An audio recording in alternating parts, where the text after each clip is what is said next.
Great. So welcome everyone to Diversity and Inclusion in the Workplace Employer Panel.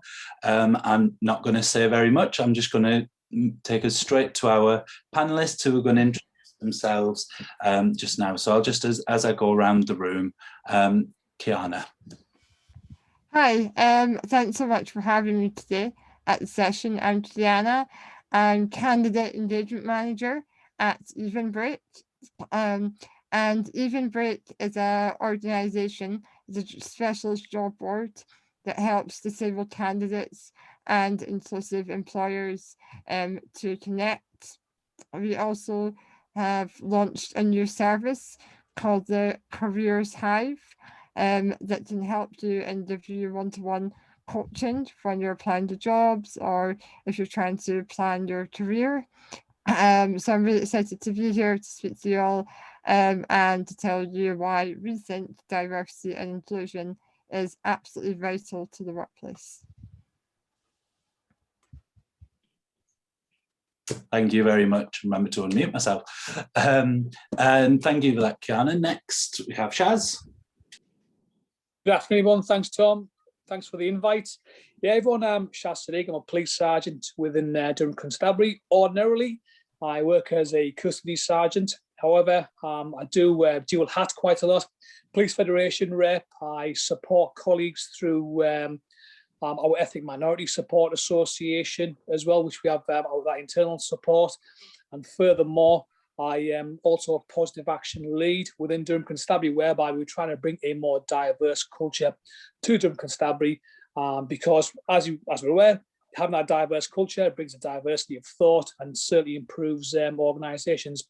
Internally, apart from the Ethnic Minority Support Association, we have LGBT support, we have female support network, disability support group, and our autism support group as well. So yeah, we all work together as a joint staff association, bringing best ideas back to the organisation so which we can learn from and develop Durham Constabulary. Thank you. Brilliant. Thank you very much. Look forward to asking you more about those networks throughout the panel. And next we have Isabel. Yeah. Hi everyone, my name is Isabel, although everyone calls me Izzy. So I look after all of our early talent for a company called Avanade. Avanade are technology and IT consultancy professional services. We are actually a joint venture, so co-owned between Accenture and Microsoft. So what we do is deliver digital and technology solutions to our clients who are across a range of sectors and totally global. I mean, Avanade, I'm based in the UK and look after early talent there and in Ireland. And that kind of encompasses our grad and apprentice recruitment alongside us relationships with schools, universities, being on call events like this, and also kind of, I suppose, any kind of brand stuff we do and getting involved with charities and things like that we work with young people. But Avanade is also a global company, so we have countries in every offices where we are delivering to clients. So I can definitely tell you more about that later on.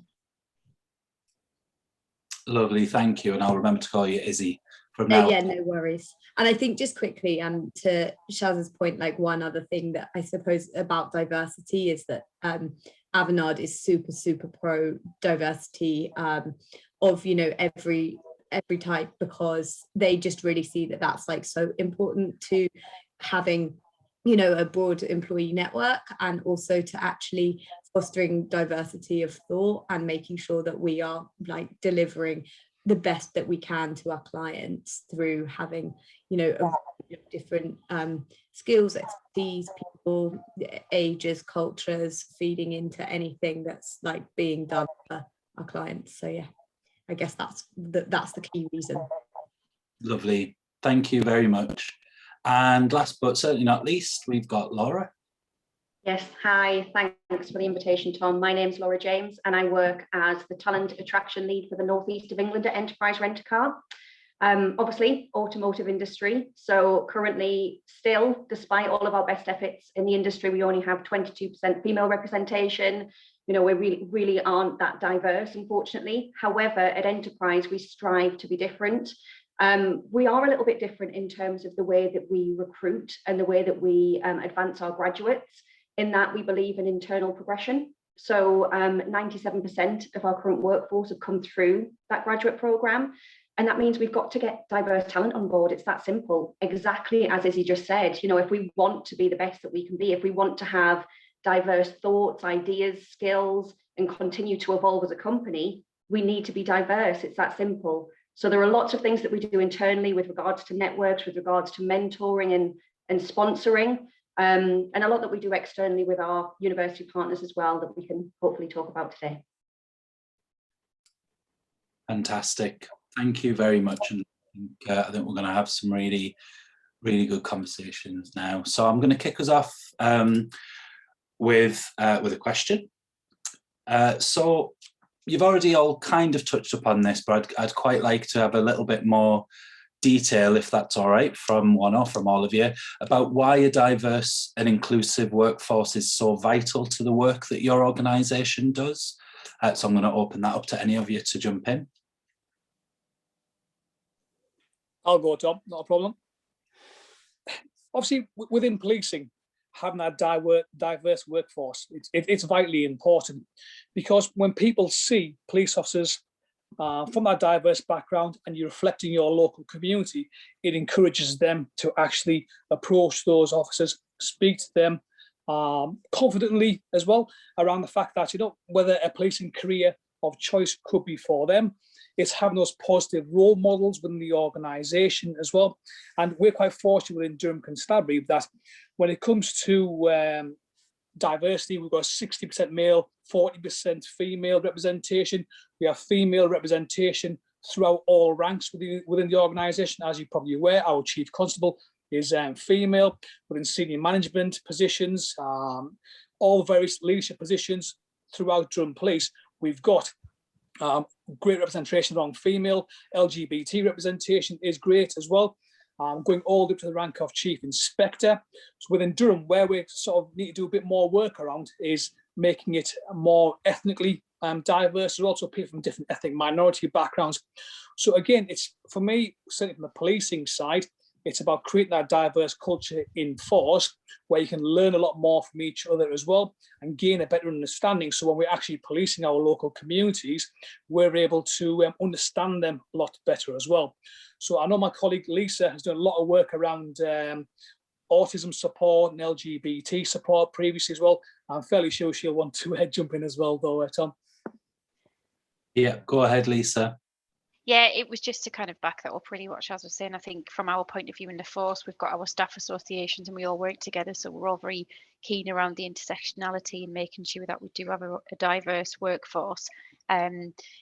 We've got different leads, as Shaz was saying, around different protected characteristics, and the work that's been done in force is phenomenal. So we're nearly kind of getting there in terms of everything being joined up, but we're so far ahead now than what we were some time ago, and it's brilliant that we have so many different candidates from so many different backgrounds apply and even asking us the questions and things. It's really positive to see, and I think that's through a lot of the culture that's been generated within the constabulary to allow us and empower us to be able to do so. That's brilliant, thank you. I'm going to come on to sort of your recruitment and how you ensure you've got a diverse workforce shortly, but would anyone else like to jump in on that point? Why diversity, a diverse and inclusive workforce is so important to the work that you do? Yeah, I'll just say, I guess, a couple of things. I think that what is like really key has been covered, but I think one thing that we as a technology company are finding is that we obviously are working with clients day to day about what is new, and not just what their company are doing now, but where their company are going, and actually being quite kind of future thinking. It means that companies they want their own workforces to be diverse for all of the reasons that, you know, Shaz and Lisa have just spoken about. And so it's really important that as consultants and as people who are kind of leading on the kind of technology and the way that a lot of this will be delivered, whatever business that is, it's very, you know, I think it's very important that a company like Avanade, which is a technology company, who are advising their clients, actually walk the walk and kind of leads the way in terms of saying, hey, this is the way that we think, you know, your business should be going. This is what you can be doing with your technology. And actually that should be coming, you know, from a widely represented, you know, set of consultants at the end of the day. Great. Laura, do you want to add anything?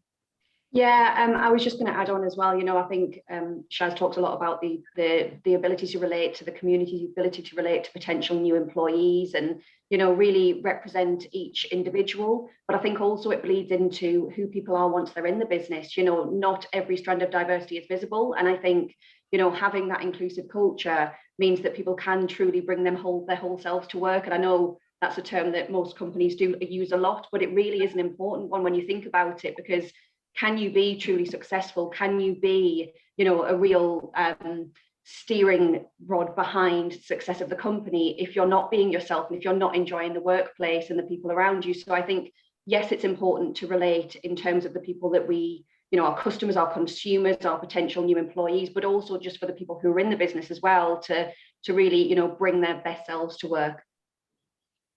That's brilliant, and I think you've covered it's representing the clients, representing your customers, gives you that angle. But exactly what you just said, Laura, it's about the work, you know, people's workplace, and being happy within the workplace, because ultimately you're then more productive, aren't you, if you're happier in your workplace. Kiana, I didn't come to you. Have you got anything you'd like to add?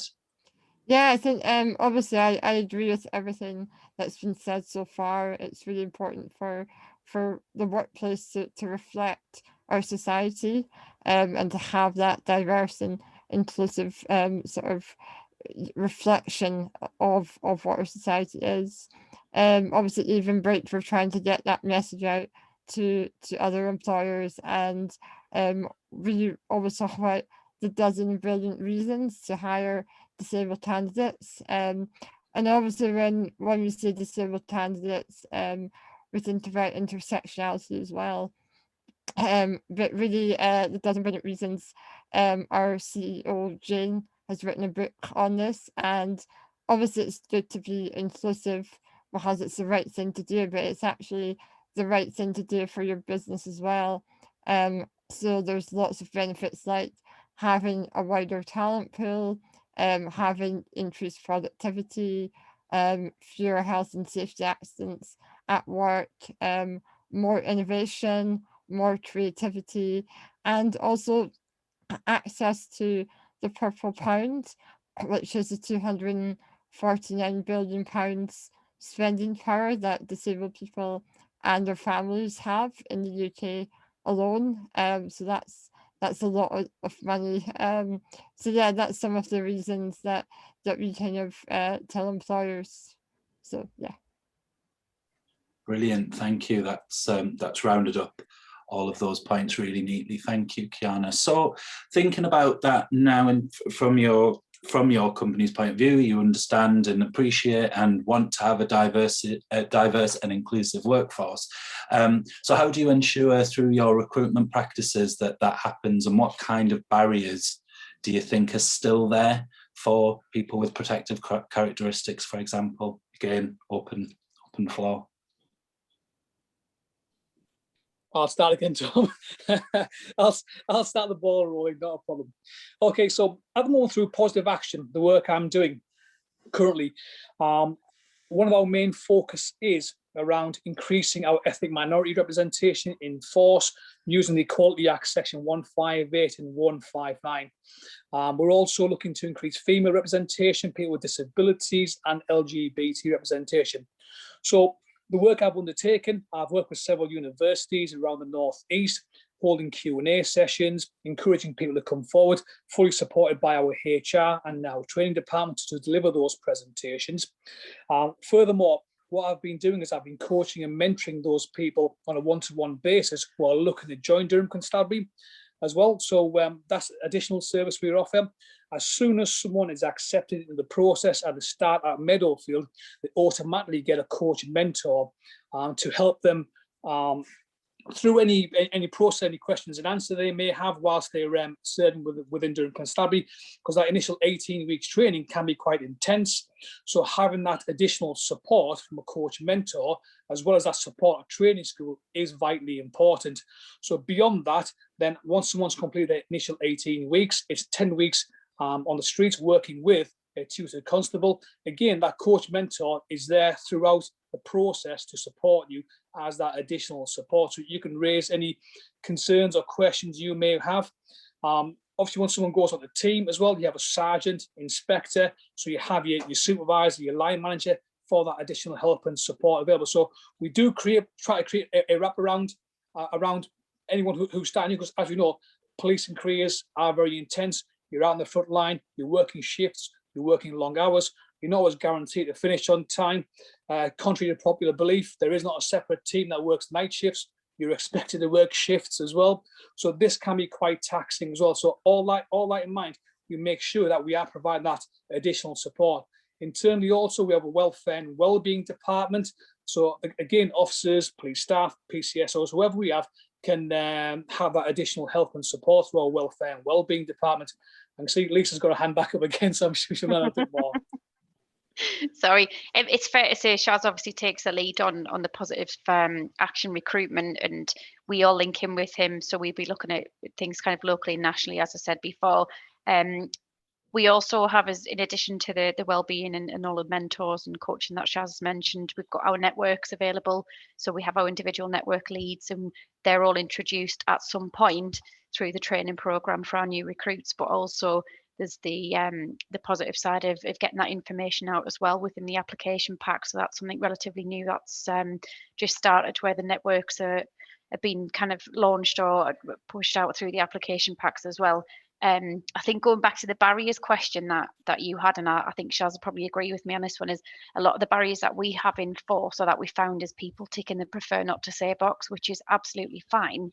But from our point of view, if we're going to help people, we kind of need to know these things. So I would say that's probably one of our barriers in terms of recruiting. If people were able to feel comfortable through the work that we're doing to be able to declare, for example, neurodiverse condition, LGBT, then that's something that we can link in at the start and be able to help with. Thank you. Anyone else want to comment on that quick point about barriers within the recruitment process and what your company does from the recruitment process, if you like? Yeah, I'd love to, Tom, if that's okay. So at Enterprise, we are slightly different than a lot of companies in that over the last 12 months, yes, obviously there have been challenges from the pandemic, but we've kind of gone the other way, and we've, within our recruitment efforts, really carved out a side of the recruitment team to solely focus on attracting new talent. So, you know, my old role used to be that I would speak to somebody on a session like today, they would apply, we would go right through the interview process and through the assessment centre and into onboarding all with me. Whereas now my job is solely attraction, which means my diary is free to concentrate on getting in front of lots of different people.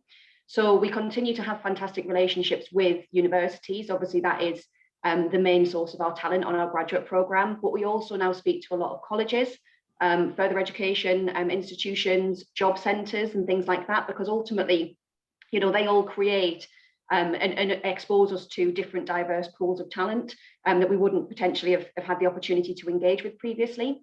I think the point that Lisa made, you know, that we need to understand the demographics of people that we're speaking to and attracting is really important as well. And for that, you know, we talk a lot about the initiatives that we have within the business. So again, in the last 12 months, our Embrace Committee, which focuses on employees, current employees from different ethnic backgrounds, they've developed a mentoring program. So each of our local regions always had an ethnic mentoring program, but this one spans across the whole of Europe and involves all of our senior directors who personally get involved with junior trainees and really support them on a one-to-one level. You know, being able to talk about that and hopefully make our candidates understand that we have that sort of support within the business, hopefully means that they won't tick that, you know, the do not declare box. Talking about, you know, other committees, we have a Thrive committee that focuses on disability, neurodiversity. We have Enterprise committee that focuses on people from, you know, whatever sexual orientation within the business. And again, mentoring programs that go on throughout all of those. We have our Women in Leadership program, which is incredibly established. So we do a lot within the business, and I think it's just about talking about that externally to make people aware, because certainly for ourselves, you know, as I've already mentioned, we are the automotive industry. And so a lot of our barriers come from people not looking past that and not understanding what it is that we do within our company. I think to tack onto that, I'll sort of start by, I guess, saying something additional on Laura's point, and then would love to add a couple of other things about Avanade specifically. We are, like I said, a technology company, and a lot of what we're often hiring for are, I suppose, STEM subjects, or that's what people think. And I think that can often be a barrier in itself, because actually, if you look at, you know, I know, and I'm sure, I'm hoping that there are kind of some, you know, fantastic boys and girls doing STEM subjects on this call. But what you do tend to find, if you look at statistics, is that actually, you know, females studying STEM subjects, for example, at university level, are quite small, as are sort of, I suppose, BAME and ethnic minority groups at times. Now, what that can mean is that as you come to hire for specific technology programs, then you do also find that a lot of your applications are, you know, not, you know, you're wanting to hire a really diverse pool of candidates, and often it's not that easy if you're, you know, if the subjects and the kind of the skill sets that students are kind of seeing and think that they need to be able to do are not reflective of their own degrees. Something that Avanade has started doing recently is basically implementing a kind of 3-month training period as an upfront part of our graduate program, which is still very much a full graduate job.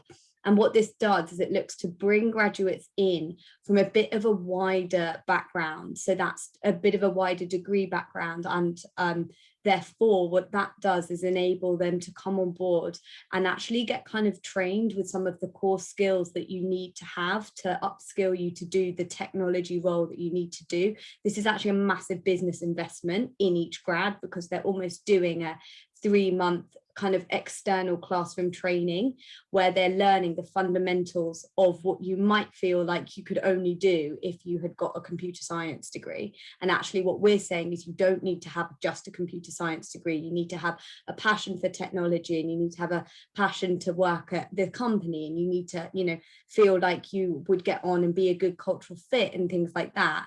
So we're trying to kind of widen the door in that perspective by almost saying, hey, we know that actually at graduate level, we don't want to narrow down too much. So that's like that's quite a new thing that we've started doing. And then on top of that, Avanade have, you know, again, I'm really kind of work with my team to try and make sure that we are doing events like this and working with universities, and that there are a lot of events that we run and get kind of out on social media to do with women in business. And we have lots of what we call employee networks. So we've got Women's Employee Network, and LGBT one. We've got one called Beyond, which is for all of our kind of BAME employees.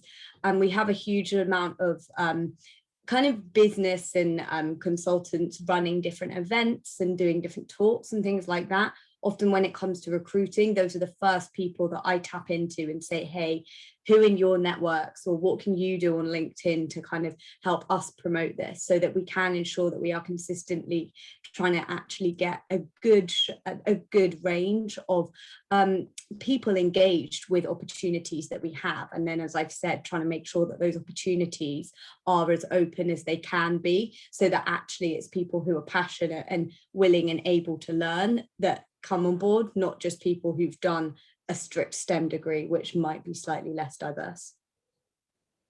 Great, thank you. And it sounds to me like, please correct me if I'm wrong, but it sounds like a lot of this is about sort of access to the talent pool itself generally. So for tech, it's almost as if you feel like you've got the talent pool isn't diverse enough in and of itself to tap into, so then that automatically issue for you, and the same with you, Laura. It sounds like because it's quite a male-dominated sector, if you like, you're automatically limited with the number of female, number of ethnic minority candidates. So yes, it sounds like there's work to do much earlier on as well, isn't there? Yeah.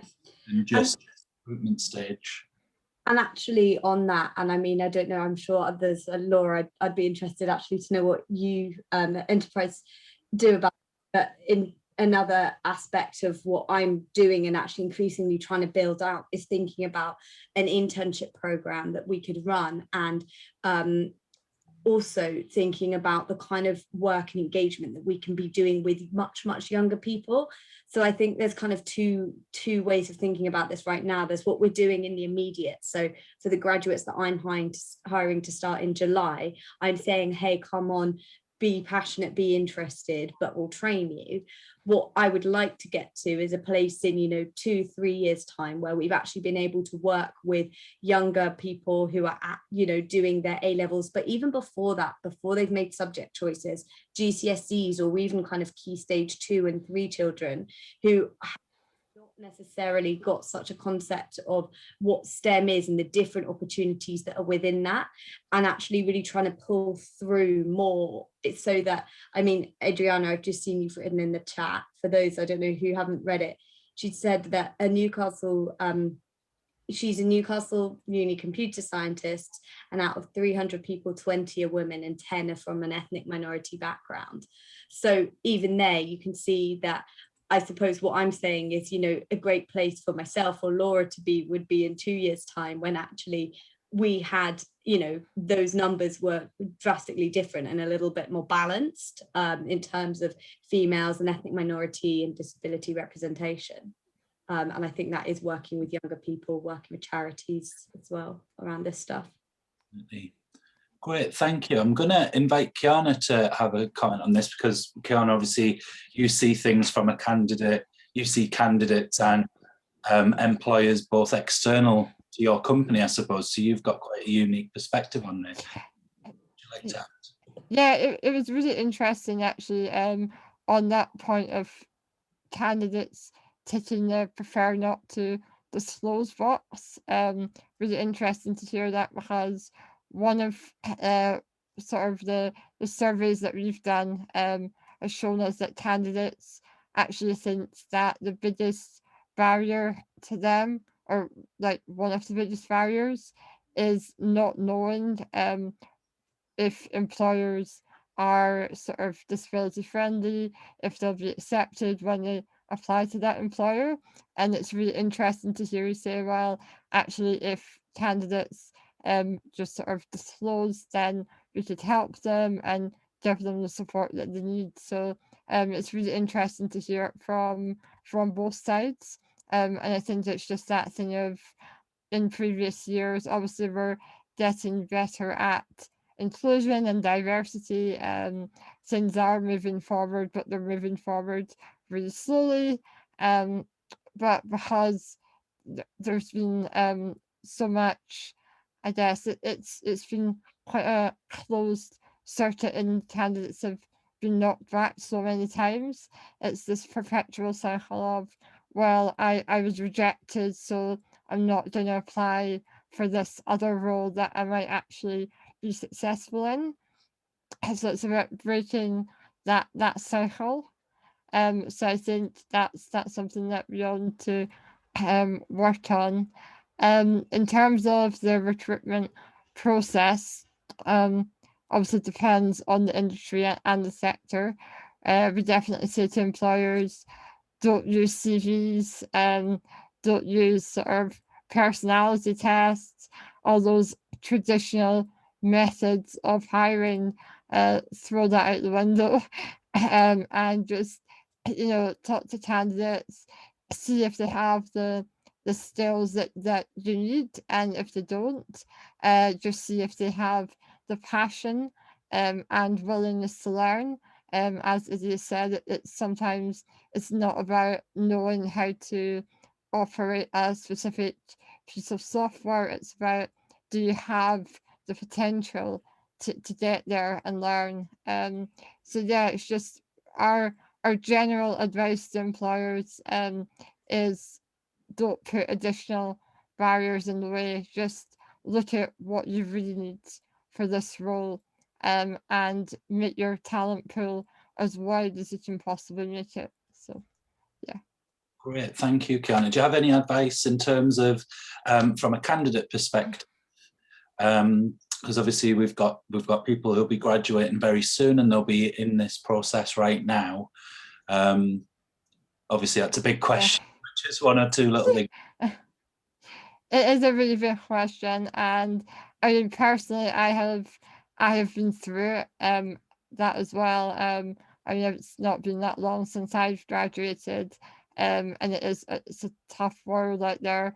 But I think my advice would be set out a plan of what it is you want to do in your career, and what it is you want to achieve, and then look at, right, how do I get there?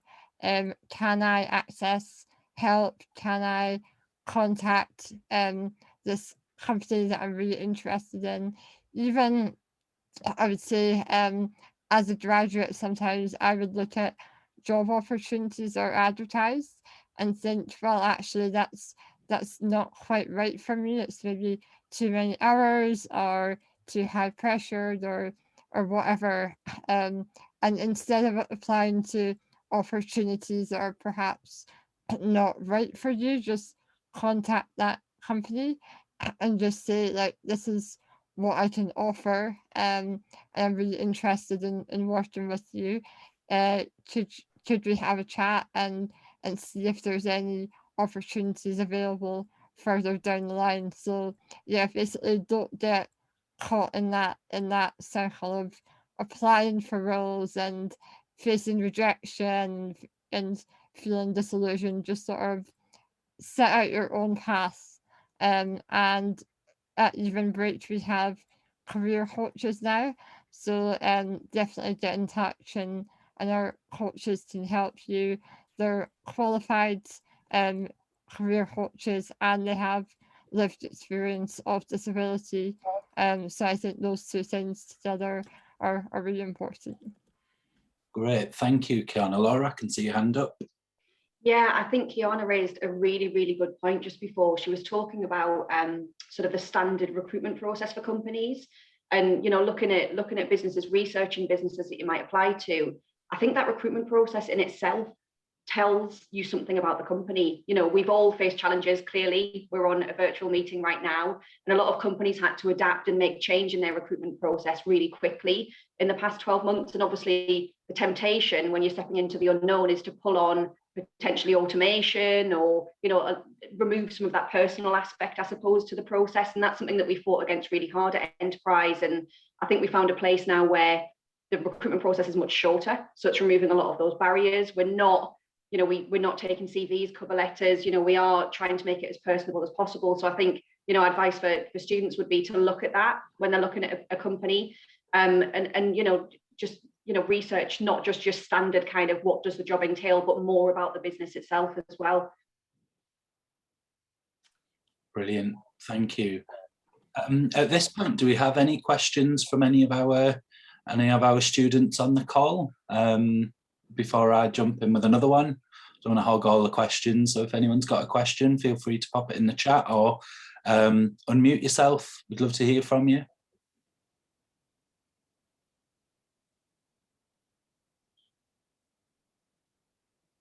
Well, in case someone's just typing, I will ask, suppose,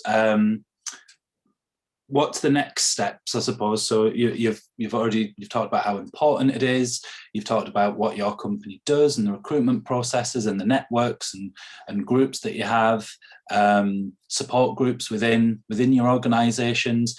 How do you move forward with that now? What does the future look like in that respect for your companies? What are you hoping? What are you doing? What are you implementing for, say, the next few years to really help with increasing diversity and inclusion?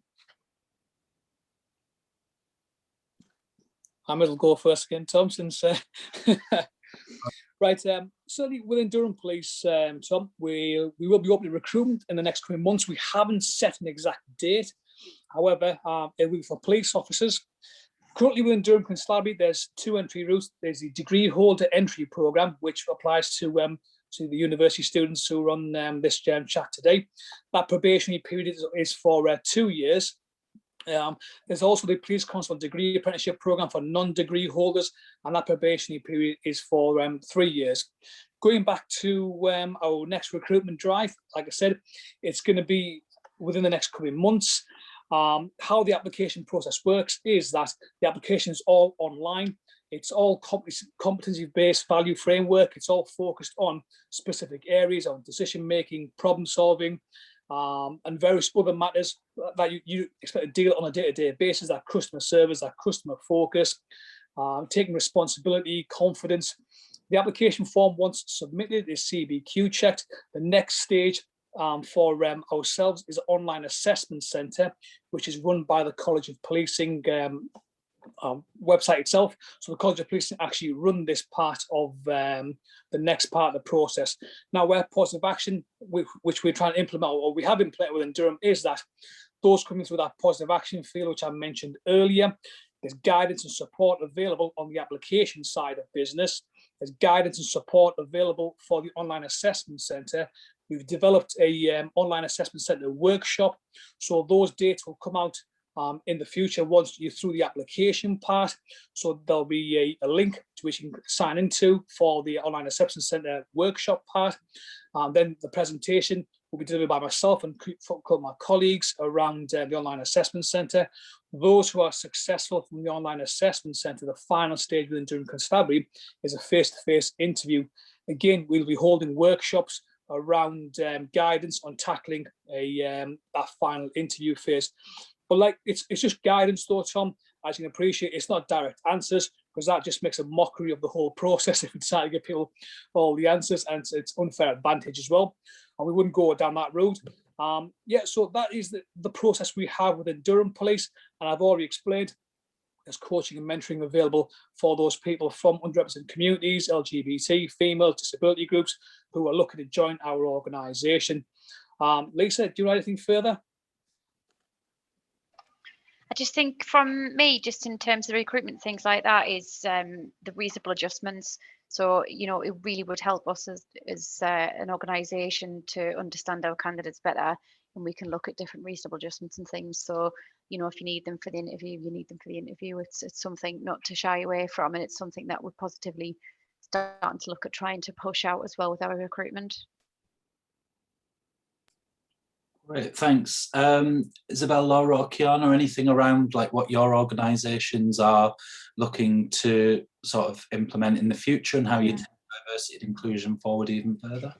So one of the things that I guess I've already spoken about is what's actually called the Velocity Programme, which is how we're hiring at the moment and starting to run these more kind of technical skills-based type recruitment activities, but with very much the support in place for the business to help anyone that is kind of keen and passionate. So something that goes along with that, and I guess to kind of hopefully make some people on this call think, oh yeah, like that's definitely something I could do, is that we then work internally really hard with the business and with hiring managers. So maybe they're the leads of specific areas that you might be going into. So, you know, I might work very closely with someone who heads up the data and analytics and AI team. And I would maybe, you know, start to do what we call kind of hiring manager diversity training, and speaking to those people who are quite senior in the business about why diversity is so important, and why actually, you know, this is not any form of discrimination, but this is actually about kind of addressing a balance and ensuring that we're having diversity of thought.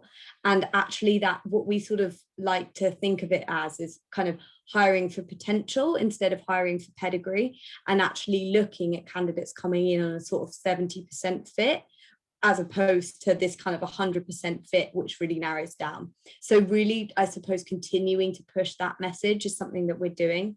And then on a wider scale, actually looking to kind of extend this, what I've just referred to as the velocity program training structure, to almost become more of a hopefully kind of global type initiative, whereby we are able to, you know, look to bring more and more graduates and younger people into programs where we as a company can say, hey, we are really supporting these people.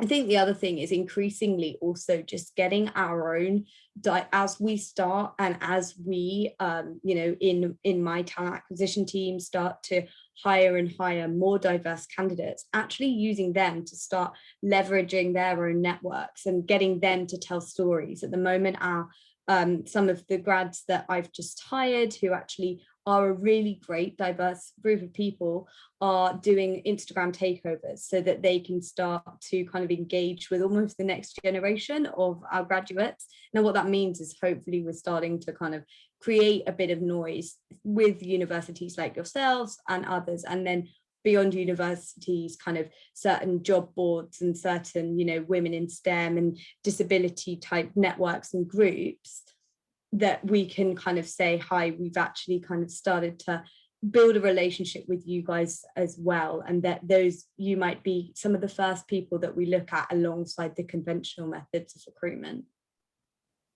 Brilliant, thank you. Laura, anything? I know you've not got too much time, so is there anything you'd like to add on that point? Yeah, sure. I think, you know, moving forward, it's twofold. It's what we're doing internally within the business. So I've mentioned the networks that we've already had established for some time, but they really are kicking forward. And, you know, not only do we have people from very sort of executive positions supporting every single diversity network that we have, but we're also pushing forward with an allyship program to ensure that all of our employees, whether they, you know, define themselves as being from the LGBTQ+ network, whether they are, you know, from an ethnic background, whether they are first generation scholars, whatever it be, you know, they can also ally somebody within the business and really sort of push forward for a diversity initiative without it, you know, really being of a true impact to themselves personally.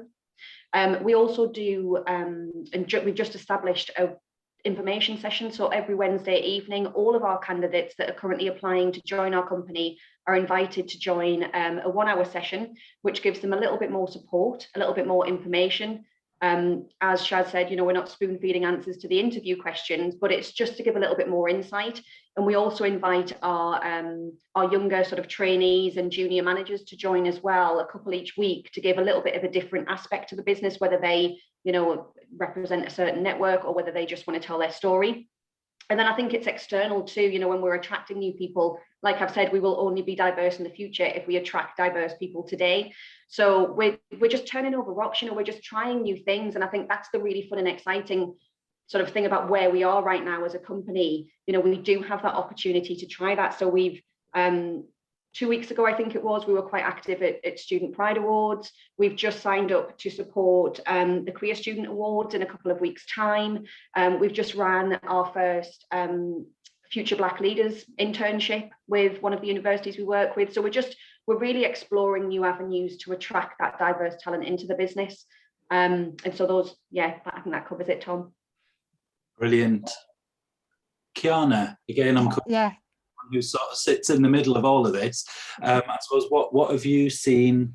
What any patterns that you've seen that employers are doing new things to sort of encourage a more diverse intake, and yeah, your views on that? Yeah, well, I want to, first of all, I think it's really interesting that in the past year and a half, we've actually had more engagement with employers, more than we've ever had before. I think that's a really good sign in these difficult times, that actually the future is inclusive and the future is diverse.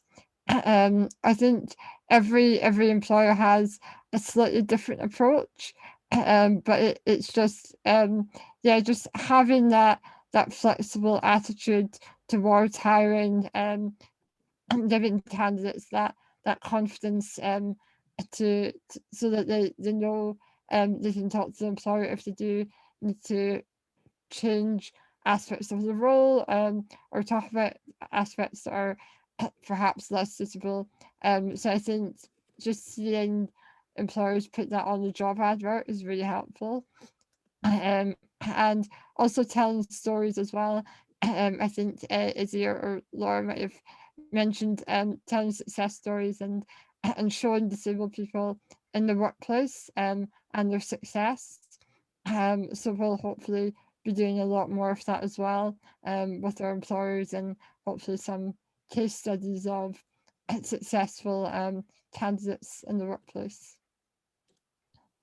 Brilliant. That was all great, everybody. Thank you so much. I'm going to finish with, I want, if possible, a top tip from each of our speakers about applying either one of the roles that you guys will be advertising or are advertising currently, or just generally top tips for any of our students, just one each, if that's all right. Go on, Shaz, you go first because we're on a roll. Right, yeah. My top tip would be that the most diverse career out there is certainly policing. Every day is different. You could be dealing with a shoplifter one morning, like you think that's quite a mundane start of the day. You could be involved in a pursuit later on in the afternoon, and you could be on scene of a serious incident later on that same evening. But I think the diversity of the role as a police officer is unreal. Whilst in your probationary period, again, you'll get various opportunities to spend time working in safeguarding, CID, various other attachments you can have to develop yourself. Lateral movements are available after you complete your probationary period. You can move forward and set the sergeant exam, so you can go for promotion after 2 years. Yeah, so for me, it's probably, well, it is a very challenging, diverse career, and no 2 days are ever the same. Thank you. Laura, I'm going to go to you because I know you've got about 2 minutes left. I do, I'm sorry. I'm going to follow in Shaz's suit, and I'm going to also use this as an opportunity to tell you a little bit more about us too. So my advice would be, don't judge a book by its cover. That obviously links back to enterprise. You know, yes, we are the automotive industry. Yes, cars are our commodity, but that is all they are. We train people how to run a business. I had a fashion degree. I had no background in business whatsoever, and I went on to have a really successful management career with the company. So have a look at everything that's out there. Don't assume just because you know the company name, you know what they can offer you. We've already talked about doing your research. Look at more than just what the job description is. Look at the company culture. Look at what their employees say about them. And obviously take advantage of the things like Shaz and myself have mentioned that, you know, the company will offer you to support you through the recruitment process as well. Most companies will do that now, so take a look out for that. And anyone that's interested, we do have graduate opportunities available across the whole of the UK right now, so you don't have to wait to apply. You can apply right now. Laura, could you pop your LinkedIn if you're happy to into the chat just before you? That would be great. Will do. Thank you. Thank you for having me. Sorry for leaving early. No bother, thanks. Izzy, top tip? Yeah, I mean, I'm gonna follow suit slightly. So yeah, I would say again, technology is a really, really, really diverse place to be, both in the kind of the types of people that we are looking for and also what you're doing. So I started, I actually did an English Lit degree. I did that at Bristol. I went into what is called the kind of advisory sort of management consultant side of the business. I identified a real passion for what I now do, which is kind of managing and looking after our early talent. And that is something that they said, right, yeah, you know, go ahead and run with that. Now, that type of opportunity at Avanade is really quite common in terms of people being able to really, really navigate their own careers. So what I would say again is don't think about technology as something that is only if you've got a computer science degree or if you've studied computer science. It's not too late if it is something that you're interested in. It is kind of the way the world is going. You might find, I have so many friends that also studied arts degrees who are in some shape or form working in tech. If you told me at uni I was going to be working in tech, I'd have told you I absolutely was not, because I can barely work my own computer, and I'm constantly talking to our IT people because I think my computer might be the unhappiest computer in the world because I never close any tabs. So I think that, I guess what I'm saying is just do really, if you find something that you start to become interested in, so you've done your networking, you've used the kind of the open resources that you have, you've started to actually read around and you become quite interested in something. And that's not to do with your degree, but you think that that might be a direction that you want to take your career, then run with it, do that research. Employers are really, really keen to just hear what you have done to demonstrate your passion, rather than, you know, we're not just thinking, oh, okay, what GCSEs, A levels and degrees. Obviously, those, you know, those are all parts of what you're doing at the moment, but don't forget to kind of pursue your own interests if that's something that you feel is going to help you, and don't be scared to make those kind of diverse as well. And particularly when it comes to technology, there's loads and loads that you can be doing that can make you so eligible and so welcome in. So yeah. And we're actually hiring now for a July start date for one of these training programs in data and AI and in security. So again, if you are interested, definitely get in touch with me, and I'll put some of the details in the chat as well. I think the roles are for UK and Ireland, and they're all on your Newcastle careers page as well. Brilliant. They're all on my career, so make sure you have a look on there. And last but not least, Kiana, any just very, very briefly, top tip for any of our students?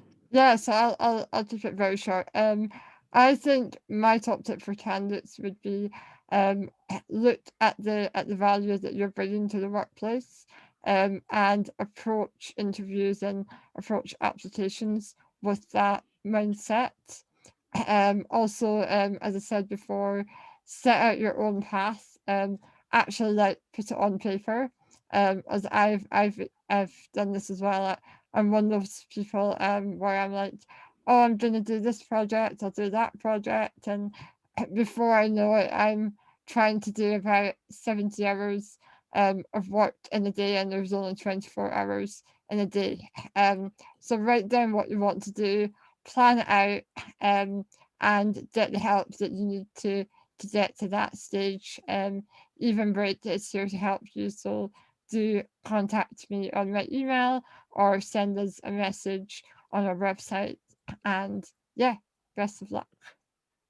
Brilliant. Thank you very much to all our speakers.